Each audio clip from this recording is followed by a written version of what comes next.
Baik. Assalamualaikum warahmatullahi wabarakatuh. Alhamdulillah saat ini kita sudah bersama kepala sekolah, kepala usto dan ayah kita di Pondok Pesantren Darul Zikri Magelang bersama Buya Wadi yang insyaallah sebentar lagi akan menyelesaikan studi S3-nya. Amin. Amin ya rabbal alamin. Baik Buya, sekarang kita mau bincang-bincang ringan, bincang-bincang ringan terkait dengan perkembangan pondok pesantren kita. Dan kita juga saksikan bersama guru-guru kita di kantor.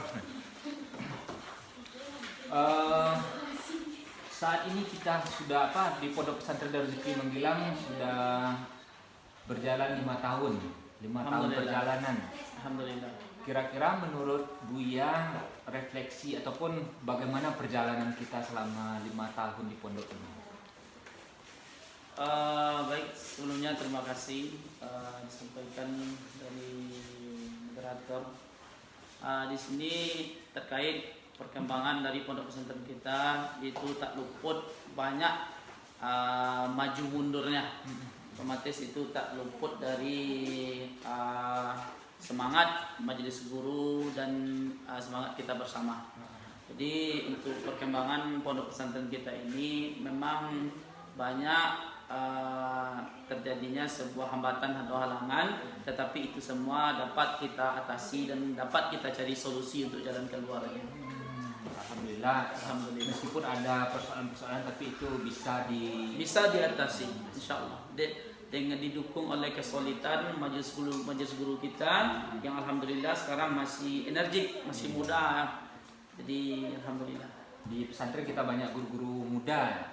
Banyak guru muda kita di pesantren yang masih energik, dan inilah yang sangat membantu tentang perkembangan pondok pesantren kita. Jadi kalau banyak yang muda ini, bagaimana dengan yang tua-tua ini ya? Kalau kita lihat, kalau yang tua atau yang suhu kita, senior kita, jadi kita tidak meluput atau kita tinggalkan bahwa yang senior kita ini lebih banyak ke arah lebih mengarahkan kepada kita, membimbing. Otomatis kita yang masih muda, termasuk kepala sekolahnya sendiri yang masih muda gitu kan, jadi kita butuhkan arahan dan bimbingan daripada senior kita. Jadi saya selaku kepala sekolah di sini banyak juga belajar di sini, yang mana basic awalnya tidak ada untuk menjadi guru kan, tapi berkat lapangan tempat mengajar itu mengajarkan saya pribadi untuk lebih berkembang dan bagaimana cara menjadi kepala sekolah yang baik dan benar itu seperti apa. Tapi walau demikian jasa-jasa yang tua-tua ini sangat kita perlukan. Sangat kita perlukan. Di mana beliau yang senior tuh lebih banyak pengalaman daripada kita, lebih banyak dia makan asam garam daripada kita lagi kan. Jadi kalau senior ini, kalau kita letakkan dia di depan, dia nggak bisa, karena untuk di bagian eksekutor kurang kan. Tapi kalau untuk di bagian pengarahan, dan itulah sekarang yang kita lihat di pondok pesantren kita, yang senior tuh memberikan arahan, sedangkan eksekutornya yang muda-muda yang ada di belakang. Kita butuh kebijaksanaan daripada yang tua-tua. Ya Pak, kalau bagaimana Abu ya dinamika tenaga pengajar di pondok pesantren kita? Ada yang masuk, mungkin ada yang pergi. Bagaimana Abu ya menanggapi hal itu? Sebenarnya setelah ditengok dan juga didengar dari pondok-pondok pesantren yang lain kan, yang namanya kita pondok pesantren ini tak lepas dari donatur, dan sedekah dari jamaah, kaum muslimin kaum muslimat. Jadi yang kita harapkan atau mungkin yang terjadi dinamika majelis guru, ada yang masih bertahan sampai sekarang dan ada yang keluar, itu barangkali tak luput penyebabnya mungkin karena insentif lah, mungkin salah satu penyebabnya. Di satu sisi kita sebagai pihak sekolah juga tidak bisa memaksa kan, bisa jadi dia masih banyak keperluannya di rumah, entah anaknya yang sekolah dan lain sebagainya. Tentu kita dari pihak pesantren belum bisa memberikan itu secara memadai, tapi alhamdulillah bagi yang berniat ikhlas mengajar di pondok pesantren karena Allah Ta'ala, mungkin uang tidak banyak, tapi dapat dari sekolah. Yang dari sekolah tidak banyak, tapi insya Allah Allah itu telah menjamin rezeki dari kita masing-masing. Tidak dapat banyak, tapi keinginan insya Allah selalu tercapai. Mungkin begini Bu ya, mungkin dia dari sekolah tidak dapat, tapi dengan pengaruh dari sekolah betul. Mungkin dapat job-job yang lain. Betul. Ada guru-guru yang jualan, tambah laku. Iya. Itulah bagian dari sumber rezeki lain kan. Di satu sisi bagi siapa yang mengajar, terutama di pondok pesantren Darul Zikri Manggilang ini, otomatis salah satu orang yang dinilai atau orang yang dipandang oleh masyarakat itu kan orang yang kompeten, yang bertanggung jawab di pekerjaannya.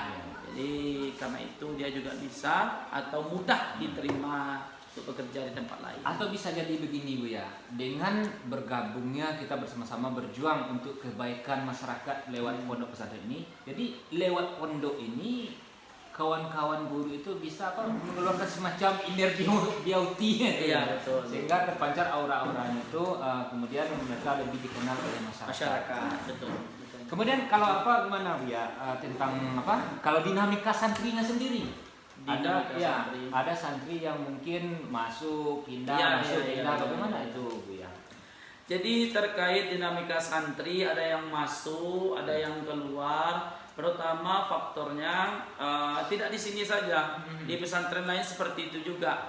Karena di pondok ini pendidikannya memang keras, di mana di saat mungkin kalau dia di rumah subuh itu tidak dibangunkan orang tuanya, tapi ketika dia berada di pondok, maka dia sudah dibangunkan subuh. Semacam terganggu lah, kesenangannya terganggu. Namanya saja penjara suci, kan? Jadi terganggu kesenangannya. Jadi itu salah satu faktor. Bisa jadi dalam 100 murid adalah sekitar 20 yang pindah atau bagaimana gitu kan persenannya.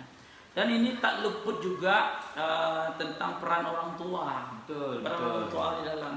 Kadang kita sebagai majelis guru rasanya telah memberikan yang terbaik untuk santri. Yang namanya kita sebagai seorang guru pasti memberikan terbaik untuk santri kan. Tapi kadang ada sebagian dari orang tua yang kurang memahami etikat baik kita ini. Nggak mungkin rasanya santri kita, anak kita yang kita sayangi akan kita sia-siakan. Otomatis sebelum dia memikirkan masa depannya, kita yang memikirkan masa depannya tuh. Jadi itulah salah satu dinamika pertama karena dia tidak tahan kan. Yang kedua karena mungkin faktor dorongan orang tuanya yang mungkin yang menyebabkan dia. Kadang ada sebagian santri ini yang masih ingin bertahan di sini. Tapi karena orang tuanya sudah tidak mempercayakan kan, jadi mungkin itu yang terbaik. Itu yang terbaik. Kita juga tidak bisa memaksa. Tapi walau bagaimanapun ketika kita menyerahkan anak ke pondok, kita tidak serta-merta menyerahkan sepenuhnya ke pondok. Mungkin bisa dibilang begitu. Iya, betul. Kemudian ada perjalanan 5 tahun pondok pesantren kita, sudah dibuka aliyah. Alhamdulillah. Gimana tuh ya kalau perkembangan aliyah sendiri? Alhamdulillah, pesantren kita ini dari 4 tahun belakangan otomatis sudah ada yang tingkat aliyah. Kemarin saya sudah melakukan perbincangan dengan orang Kanwil, menyampaikan bahwa untuk tingkat aliyah ini sudah bisa kita dirikan atau kita buka kalau santrinya sudah melebihi dari 15 orang. Jadi kita menunggu tambahan dari santri kita dari tingkat sanawiyah wusta untuk melaju ke tingkat aliyah. Jadi kalau misalkan sudah sampai nanti atau melewati 15 orang, izin untuk aliyah akan segera kita urus ke Kanwil Padang Sumatera Barat. Kemudian bagaimana dengan anak-anak yang sekarang? Sekarang kan masih ada 5 orang anak nih. Ya. Bagaimana nasib daripada 5 orang ini bagaimana? Nasib untuk anak yang 5 orang ini kan, terutama kita dari majelis guru, terutama saya dari kepala sekolahnya kan, pasti memikirkan nasibnya ke depannya seperti apa, tentang masa depannya bagaimana gitu kan. Otomatis kita tidak bisa mempercepat waktu. Otomatis kita membutuhkan sebuah kesabaran dulu. Kita menunggu. Misalnya dia nanti dari kelas 1 ini naik kelas 2 dan kelas 3 wusto naik ke tingkat 1 aliyah, barulah izin itu bisa kita urus. Oh, berarti kalau itu tuh bisa ya? Maksudnya begini ya. tentang legalisasi anak-anak yang sekarang kan belum ada izin nih. Ya. Nah, ini ada anak 5 orang. Ya. Nah, izinnya kita belum keluar. Jadi gimana ini, Min? Apakah ini juga dibaca oleh negara atau mereka nanti tidak bisa mendapatkan ijazah atau gimana itu, Bu ya? Ini kan menjadi sebuah keraguan bagi orang tua. Ya. Bahkan ada yang di bawah ataupun masyarakat menilai ya tidak ada itu bagaimana dengan anak ijazah. Ini sama seperti dengan kita mendirikan kelas wusto dulu. Otomatis kita harus ada santri dulu, baru bisa kita urus izin operasionalnya. Dan itu izin operasional itu diurus dengan syarat-syarat telah kita penuhi. Begitulah yang terjadi di kelas aliyah kita sekarang. Jadi syarat-syaratnya itu belum bisa kita urus karena belum bisa kita penuhi. Ya, jadi nanti kalau yang kelas wusto ini sudah naik ke kelas aliyah dan santrinya sudah lewat dari 15 orang, izin kita urus dan ijazah sama dengan ijazah SMA, aliyah, man dan lain. Oh, berarti walaupun tahun ini belum ada izin ataupun tahun besok juga belum ada izin, kemudian 3 tahun tapi mereka mau tamat, keluar izin, apa mereka langsung bisa mendapat ijazah? Insya Allah bisa, ijazahnya bisa kita berikan. Wah, ternyata pemirsa, inilah yang menjadi salah satu momok bagi masyarakat. Mereka mengira ataupun kita mengira bahwasanya anak-anak ini tidak akan mendapatkan ijazah ataupun legalitasnya tidak dijamin oleh negara. Jadi nanti anak sia-sia. Barangkali ini bisa menjadi pemikiran kita ya, Bu Wadi. Ternyata walaupun 3 tahun lagi izinnya keluar, ijazahnya juga ada, kemudian anak ini juga diakui oleh negara. Nah, barangkali ini yang harus dipahami oleh masyarakat. Nah, jangan nanti ada provokator-provokator yang membuat stabilitas sekolah yang terancam mungkin. Tapi ini akan kita usahakan secepat mungkin. Kita tidak menunggu 3 tahun. Kalau memang santri itu tahun depan aliyah sampai 15 orang, izinnya langsung kita urus. Seperti pengalaman yang di sini juga kemarin Bu Wadi. Ada anak lebih dari 15 orang, datang orang kanwil, kemudian langsung keluar izin. Kemudian dengar-dengar ini Bu Wadi, kita untuk di pesantren ini membuka aliyah itu ada semacam keinginan daripada kanwil sendiri kita betul. Sebenarnya ketika dilakukan pembicaraan dengan orang kanwil, bisa dilihat tentang arah pembicaranya itu orang tuh sangat mendukung. Dia pun sendiri menyampaikan dari ajudannya kemarin mengatakan Pak Efrian kalau nggak salah kan, dia menyampaikan, Buya silakanlah dinaikkan santri ini dulu dari kelas wusto ke kelas aliyah. Nanti kalau memang sudah sampai Buya, nanti akan kami bantu untuk pengurusannya. Artinya peluang itu sangat besar untuk kita untuk pesantren kita lebih maju, terutama dengan pembukaan aliyah ini. Kemudian dengan fenomena anak-anak aliyah yang sekarang kan ada 5 orang nih, banyak yang menyatakan ingin pindah dan lain sebagainya. Itu bagaimana tuh ya? Kalau memang untuk itu seperti yang disampaikan, itu otomatis dari keinginan dia masing-masing. Yang namanya kita itu kan dari segi guru atau kepala sekolah tidak bisa menahan.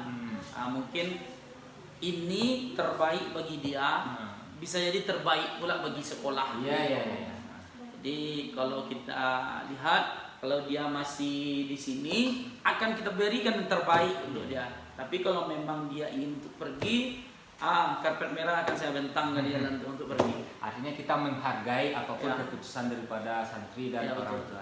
Mungkin Bu Wadi semacam closing statement buat masyarakat tentang pembukaan aliyah kita dan perkembangan pondok kita saat ini. Baik, tentang perkembangan pondok pesantren kita untuk ke depan, kita akan memberikan yang terbaik untuk masyarakat, terutama di Menggilang, terutama kan niat kita mendirikan pondok pesantren agar terbinanya di pondok pesantren ini atau terbentuknya ulama, mencetak para ulama di sini.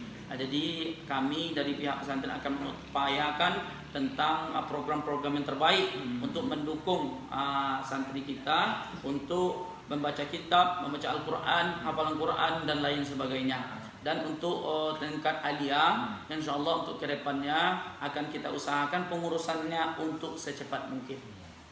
Ya mungkin pemirsa dan penonton kami dan orang tua santri kami, sampai di sini perbincangan kita dengan Buya Wadi. Kemudian perlu juga kami garis bawahi bahwasanya apapun yang terjadi, ternyata pondok pesantren kita ingin memikirkan hal yang terbaik untuk kedepannya. Kemudian juga nanti jangan sampai kita dilanda terprovokasi oleh isu-isu liar yang bisa saja merusak diri kita sendiri dan sekolah kita. Jadi untuk itu kita harus bijak untuk mencerna tentang apa isu-isu yang berkembang. Ya demikian saja perbincangan kita. Assalamualaikum warahmatullahi wabarakatuh. Waalaikumsalam warahmatullahi wabarakatuh.